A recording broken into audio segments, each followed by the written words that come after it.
Boa tarde a todos. Mais uma vez, reunidos em nome de Deus, em nome de Jesus, sejamos agradecidos por tanto que recebemos, pelo lar, pela família, pela oportunidade da vida.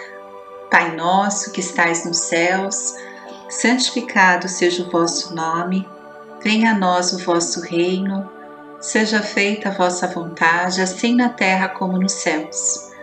O pão nosso de cada dia nos dai hoje, perdoai nossas dívidas, assim como perdoamos nossos devedores. Não nos deixeis cair em tentações e livrai-nos de todo o mal, que assim seja. Do Evangelho segundo o Espiritismo, por Allan Kardec, o orgulho e a humildade. Pelo Espírito Lacordaire, Constantina, 1863. Eu vou ler esse trecho, esse tema é bem longo, eu vou ler alguns trechos para a gente comentar depois, tá bom? Então, a humildade é uma virtude bem esquecida entre vós. Os grandes exemplos que vos foram dados são tão pouco seguidos. E, no entanto, sem humildade, podeis ser caridosos para o vosso próximo? Não. Porque esse sentimento nivela os homens, mostra-lhes que são irmãos, que devem ajudar-se mutuamente, e os encaminha ao bem. Sem a humildade, enfeitai-vos de virtudes que não possuís, como se vestisseis um hábito para ocultar as deformidades do corpo. Lembrai-vos daquele que nos salva, lembrai-vos da sua humildade que o fez tão grande e o elevou acima de todos os profetas. O orgulho é o terrível adversário da humildade. Se o Cristo prometeu o reino dos céus aos mais pobres, foi porque os grandes da terra imaginavam que os títulos e as riquezas eram a recompensa de seus méritos, e que a sua essência era mais pura que a do pobre. Acreditavam que essas coisas lhes eram devidas, e por isso, quando Deus as retira, acusam-no de injustiça. Ó irisão e cegueira! Deus acaso estabeleceu entre vós alguma distinção pelos corpos? O invólucro do pobre não é o mesmo do rico? O Criador fez duas espécies de homens? Tudo quanto Deus fez é grande e sábio. Não lhe atribuais as ideias concebidas por vossos cérebros orgulhosos. E continua. Orgulhosos, que fostes antes de serdes nobres e poderosos? Talvez mais humildes que o último de vossos servos? Curvai, portanto, vossas frontes altivas, que Deus as pode rebaixar no momento mesmo em que as elevais mais alto. Todos os homens são iguais na balança divina. Somente as virtudes os distinguem aos olhos de Deus. Todos os espíritos são da mesma essência, e todos os corpos foram feitos da mesma massa. Vossos títulos e vossos nomes em nada modificam, ficam no túmulo. Não são eles que dão a felicidade prometida aos eleitos. A caridade e a humildade são os seus títulos de nobreza. Mais um trecho. E todos vós que sofreis as injustiças dos homens, sede indulgentes para as faltas dos vossos irmãos, lembrando que vós mesmos não estáis sem manchas. Isso é caridade, mas é também humildade.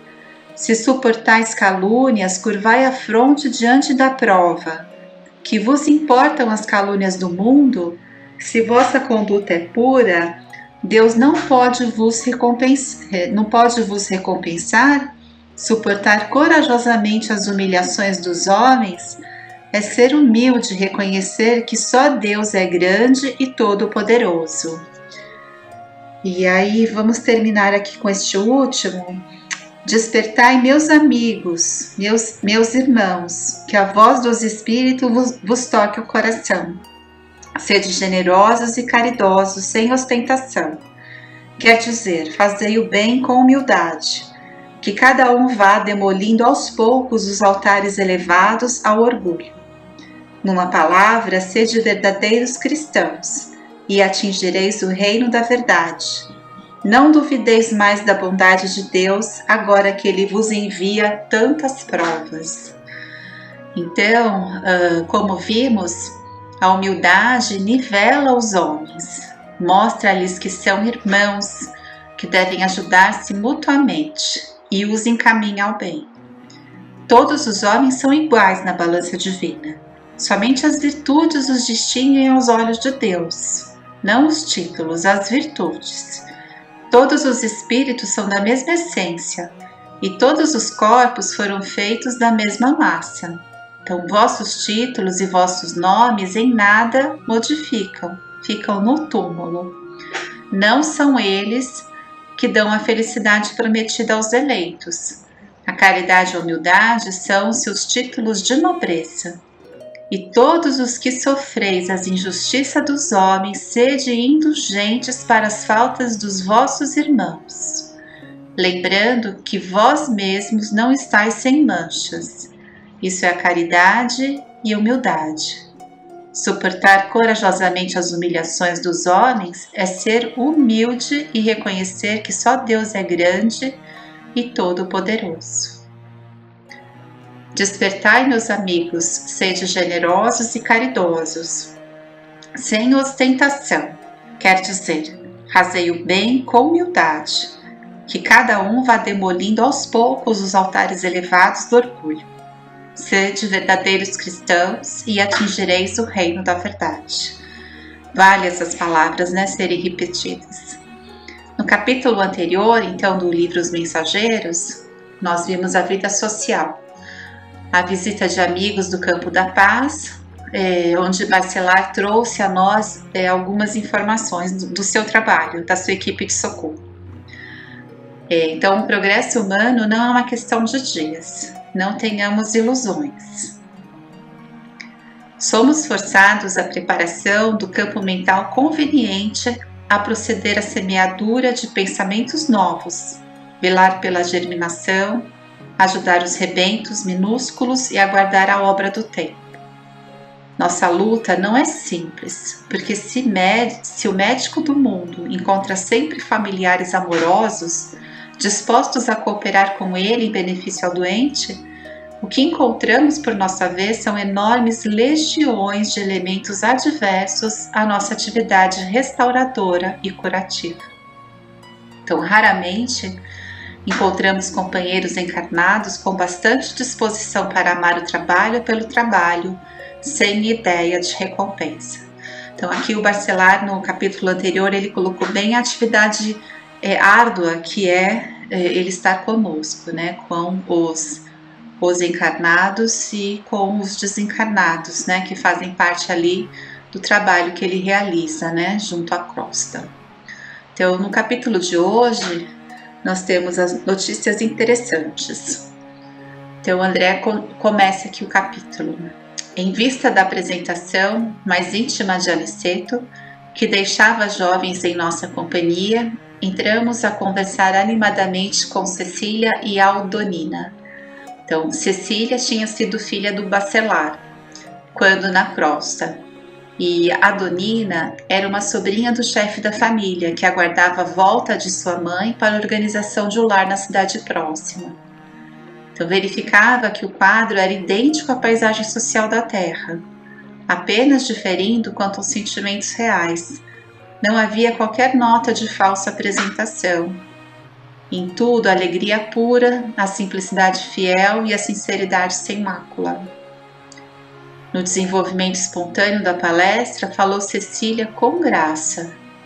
Estou trabalhando há muito para alcançar um prêmio de visita a nosso lar. Minhas superioras prometeram-me semelhante satisfação para o ano próximo.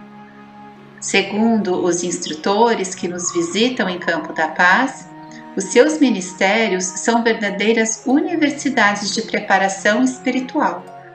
O ensejo educativo neles é imenso, e chego a crer que para avaliarem a extensão da benesse que Jesus lhe concedeu, seria necessário viverem alguns anos em nossa colônia, onde o trabalho ativo de vigilância e assistência é mais imperioso, mais exigente. Em nosso lar, porém, objetou André, temos igualmente grande número de sofredores. A regeneração é uma colmeia de milhares. Você diz muito bem, considerou Cecília, quando se refere a colmeia, significando possibilidades de trabalho. Creia que os sofredores que atingem o seu núcleo já se encontram a caminho de excelentes realizações. São sofredores que melhoram progressivamente, porque o ambiente da cidade é de elevação positiva. Onde a maioria vive com a bondade, a maldade da minoria tende sempre a desaparecer. Nosso lar, portanto, mesmo para os que choram, possui soberanas vantagens espirituais. Vocês conhecem lá muitos espíritos sofredores, mas em Campo da Paz conhecemos muitos espíritos obsessores. Lá poderá existir muita gente que ainda chora, mas em nosso meio há muita gente que se revolta. É mais fácil remediar o que geme que atender ao revoltado. Nas câmaras a que se refere, vocês retificam erros que já apareceram, dores que já se manifestaram. Mas aqui, meu amigo, somos compelidos a lutar com irmãos ignorantes e perversos, que se sentem absolutamente certos nas fantasias perigosas que esposaram, e vemo-nos obrigados a atender a doentes que não acreditam na própria enfermidade. Aliás, é natural que seja assim. Estamos a pouca distância dos homens, nossos irmãos de carne, e sabemos que na crosta a situação não é diferente. A influência da humanidade encarnada em nosso núcleo de serviço é vigorosa e inevitável. Vicente, que ouvia atencioso, obtemperou. Deduzo de tudo isso manifestações sacrificiais muito grandes, mas o trabalho em Campo da Paz deve ser altamente meritório. A história da fundação é interessante. Alguns benfeitores reconhecidos a Jesus resolveram organizar em nome dele uma colônia em plena região inferior, que funcionasse como um instituto de socorro imediato aos que são surpreendidos na crosta com a morte física, em estados de ignorância ou de culpas dolorosas. O projeto mereceu a bênção do Senhor e o núcleo se criou há mais de 2 séculos. Nosso serviço é ativo, mas nossas aquisições são lentas e devemos sempre esperar por cooperadores que se eduquem na própria colônia, em benefício geral. O grupo está sempre coeso e muitos preferem adiar certas realizações sublimes para permanecer ao lado de companheiros antigos, aos quais se unem com desvelado amor. Cecília explanou a diferenciação dos cuidados com os espíritos sofredores e obsessores. É evidente, necessidades prementes de cada situação e a certeza de postos de assistência adequados para o auxílio dos espíritos sofredores e dos espíritos obsessores. Levemos em consideração as manifestações sacrificiais dos espíritos responsáveis por esses trabalhos que tanto corroboram para a nossa educação do espírito, para que sejamos também cooperadores a favor daqueles que sofrem e necessitam. Bom, então é isso, né? Um ensinamento muito importante. Aproveitar o nosso tempo e a oportunidade que nós recebemos, não é? Então, que Jesus nos abençoe, fique em paz e até o nosso próximo encontro.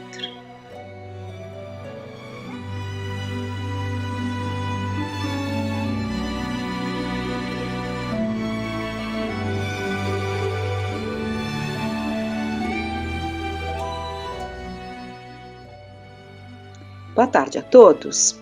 Vamos dar continuidade, então, ao nosso encontro dessa tarde e vamos pegar um caso de obsessão, uma obsessão muito grave, trazida pela Ivone Pereira, pela médium Ivone Pereira, no livro Recordações da Mediunidade. E vamos trabalhar justamente a lei de causa e efeito, né? Que nenhum de nós foge às consequências dos nossos atos, daí a grande responsabilidade, daí o empenho que todos devemos buscar para termos o discernimento do que nos convém, do que nos convém, né? Do que estamos semeando, porque dependendo do que estamos semeando, não temos como colher as coisas positivas, tantas coisas positivas que nós gostaríamos de estar colhendo, mas o que temos semeado, né? E então é importante que todos esses ensinamentos fiquem muito claros para que possam nortear as nossas vidas. E Jesus sintetizou as leis divinas que nos regem, a justiça divina, ele sintetizou quando ele nos ensinou: fazei aos homens o que gostaríeis que eles vos fizessem, pois é nisto que consistem a lei e os profetas. Então ele deixa claro que o parâmetro das nossas vidas, se quisermos realmente receber aquilo que todos nós gostaríamos da vida, é fazer ao homem, fazer ao outro aquilo que gostaríamos que nos fizessem. Está aí. A receita é esta. Vamos pegar então, no livro Recordações da Mediunidade, como dissemos, um caso de obsessão. Então ela nos relata: a jovem Marta G.R. consorciara-se, ao que se dizia, por muito amor, com seu primo P.S.R. Cerca de 15 dias depois do matrimônio, no entanto, a desposada sentiu-se mal, afirmando que um vulto masculino se aproximava dela durante a noite, através do sonho, e a amarrava totalmente, enrolando-a fortemente com cordas dos ombros aos tornozelos. Impressionava-se muito com tais sonhos e passara a viver assediada por terríveis angústias e pavores. Se a família de Marta procurasse tratá-la pelo psiquismo logo aos primeiros sintomas do mal, talvez que este pudesse ser remediado a tempo. Mas em vez de encaminhá-la a um centro espírita, seu marido levou a um consultório médico. O mal progrediu rapidamente, não obstante os medicamentos prescritos, e dentro em pouco a pobre senhora tornou-se inteiramente tolhida pelos amarrilhos de cordas. Passou a viver retesada, braços colados ao corpo, endurecidos, como se as cordas invisíveis os tolhessem nos movimentos. Nada podia fazer porque dizia: estava enrolada com as ditas cordas. Dificilmente se sentava e caminhava arrastando os pés como se realmente os tivesse atados pelos tornozelos, e para alimentar-se necessitava que outrem lhe levasse a iguaria à boca. Então vamos dar uma parada para nós comentarmos que a Ivone Pereira coloca que se eles tivessem buscado tratar o psiquismo, levando-a a uma casa espírita, é possível que não tivesse se desenrolado de tal forma essa obsessão tão ferrenha. É possível que o espírito não tivesse conseguido atuar da forma como atuou. E quando ela coloca que o marido a levou a um médico, com certeza, esclarecida como ela era, ela não está fazendo uma crítica à busca do atendimento médico, muito pelo contrário. Nós sabemos que o tratamento médico adequado, a especialidade médica adequada, auxiliam muito nas obsessões e colaboram, né, pela atuação de determinados medicamentos, auxiliam para que se dê, né, o trabalho espiritual, o trabalho desobsessivo, com o apoio de certas medicações que colaboram nesses casos de obsessões mais ferrenhas, em que o obsediado já está perdendo a sua condição de discernimento, de reação. Então, a medicação adequada pode trazer um resultado positivo, mas evidentemente que aqui ela se refere a alguma situação de médicos, ou de médico que não prescreveu, talvez a especialidade não tenha sido adequada, né? Não prescreveram as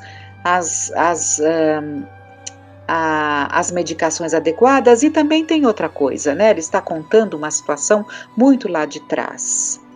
E nós sabemos que foram nas últimas décadas, especialmente, que as medicações apropriadas para esses casos se desenvolveram, né?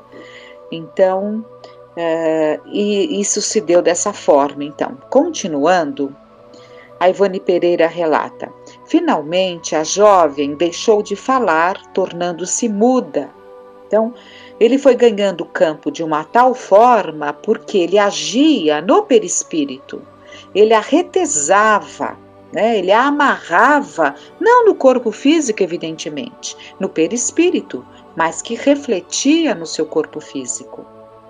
Então, finalmente, a jovem deixou de falar, tornando-se muda.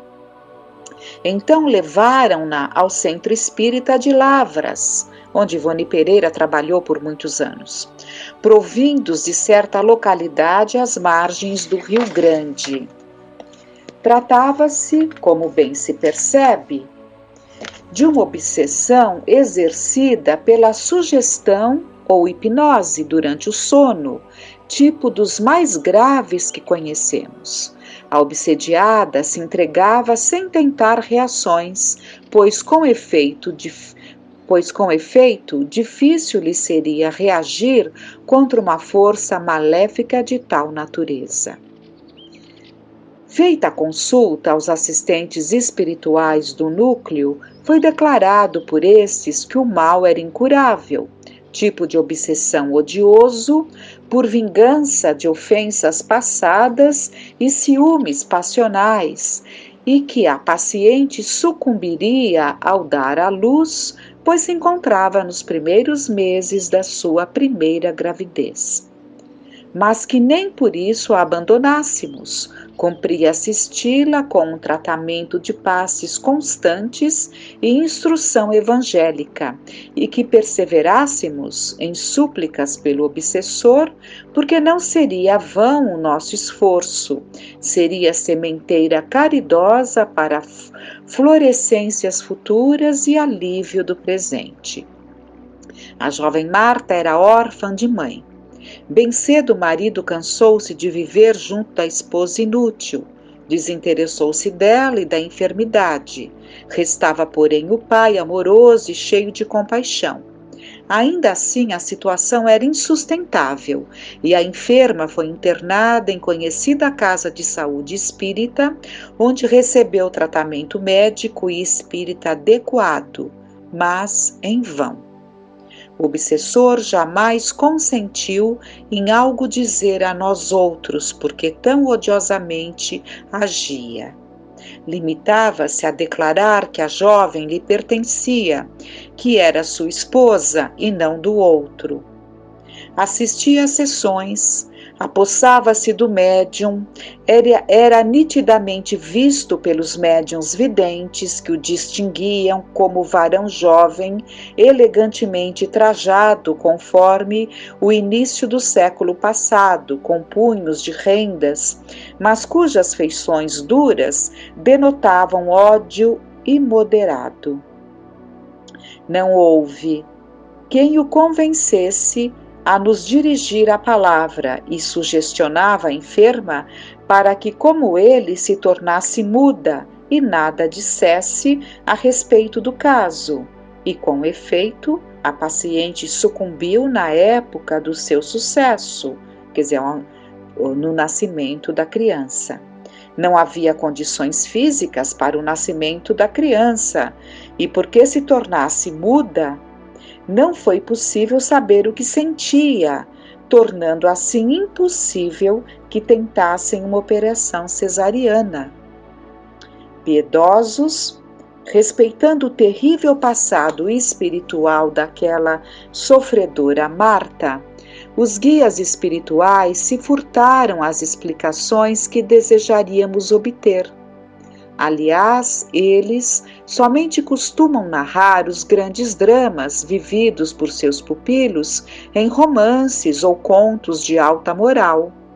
Mas, como o médium possui poderes vibratórios capazes de captar o noticiário que esvoaçava na aura dos espíritos seus comunicantes, e como não lhe foi ordenado que guardasse segredo no presente caso, porque a humanidade precisa conhecer essas impressionantes verdades a fim de meditar sobre elas, descobrimos que o móvel da terrível possessão foi o adultério feminino praticado em existência passada.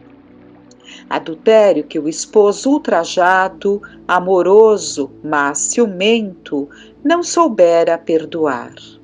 E como adultério, interpretando também o atual matrimônio de Marta.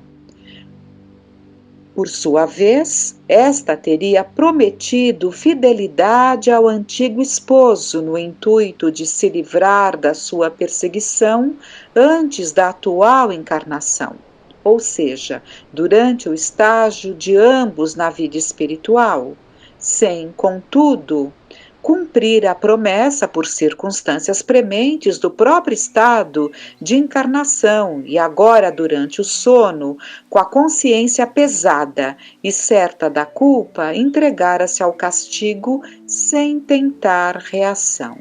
Então, vamos dar uma parada para compreendermos, primeiramente, a médium diz que os espíritos são muito discretos, eles não revelam ali os dramas, né, dolorosos, dos erros cometidos, né, por aqueles que estão sendo tratados. Mas o médium, ele capta, né, e ali durante as manifestações, que pelo que depreendemos aqui das suas palavras, aconteciam através da sua mediunidade, né, da médium Ivone Pereira, que está nos relatando, e nesse momento da psicofonia, da incorporação, como se diz, a ligação do médium com o espírito é muito profunda. E ele pode perceber, ele pode sentir ali muitas coisas da situação que está sendo desencadeada, do que levou a chegar àquele ponto, né? Da predisposição, dos sentimentos. Então, tudo isso é captado e compreendido pelo médium, e ela captou perfeitamente o que havia acontecido, uma traição. E ele, um marido, embora amoroso, muito ciumento, não soubera perdoar.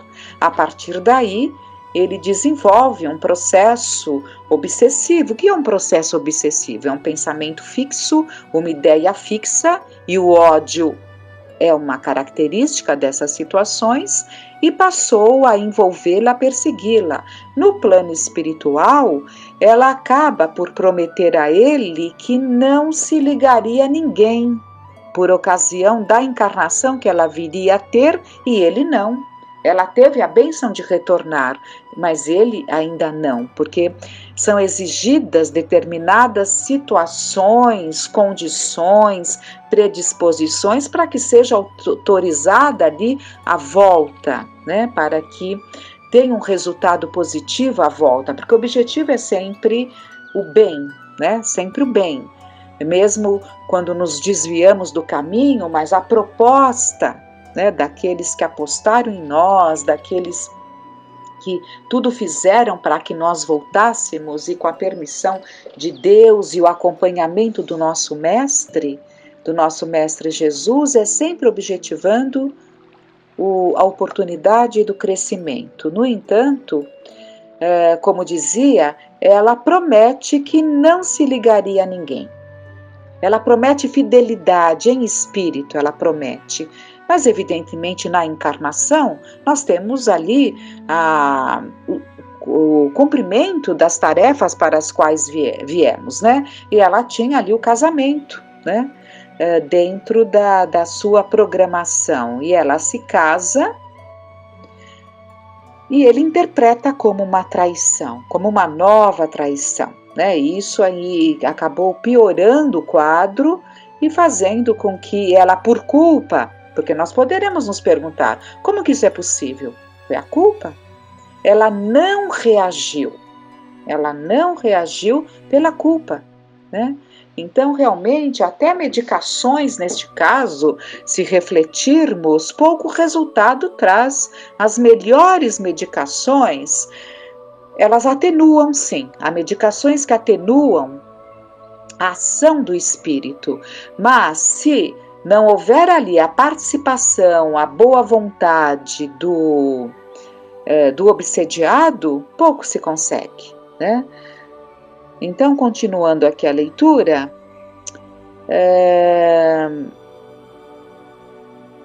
aqui, ela não tentou reação. Quanto ao nascituro, que certamente sofreu reflexos vibratórios, parece-nos haver se complicado em drama do passado, pelo menos assim nos autoriza a crer, em vista de casos congêneres, descritos em obras mediúnicas já do domínio público.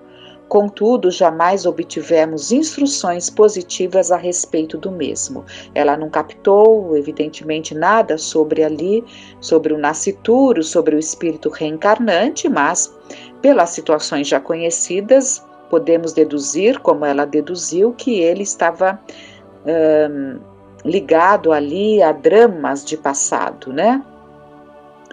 Interrogará o leitor como tais casos podem acontecer dentro das leis superiores do amor estatuídas pelo Ser Supremo. Uma pergunta, né?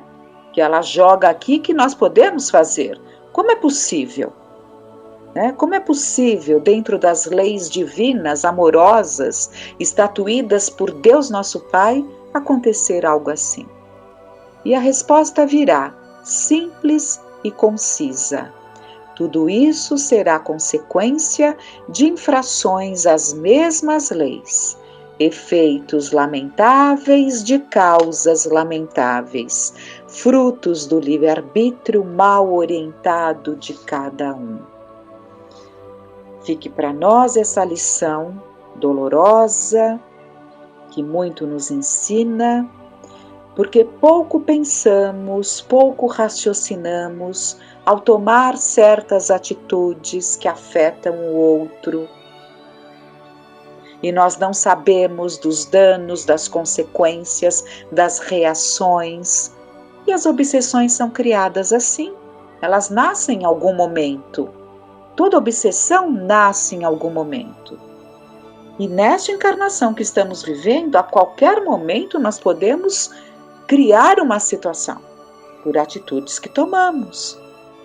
Então, daí, devemos sempre pedir a Deus e a Jesus que nos dê força, nos dê coragem, nos dê lucidez, para que façamos sempre as melhores escolhas. E que todas as nossas decisões sejam pautadas no amor. Esse é o ensinamento que nós temos de Deus nosso Pai, de Jesus nosso Mestre. Peçamos a Deus e a Jesus que nos auxilie, nos ampare. Permita, meu Pai, que todos alcancemos a condição de sabermos o que é melhor para cada um de nós, fazendo ao outro o que gostaríamos que nos fizessem e da forma como gostaríamos que nos fizessem. Com muita confiança, com muita gratidão, que fiquemos em paz.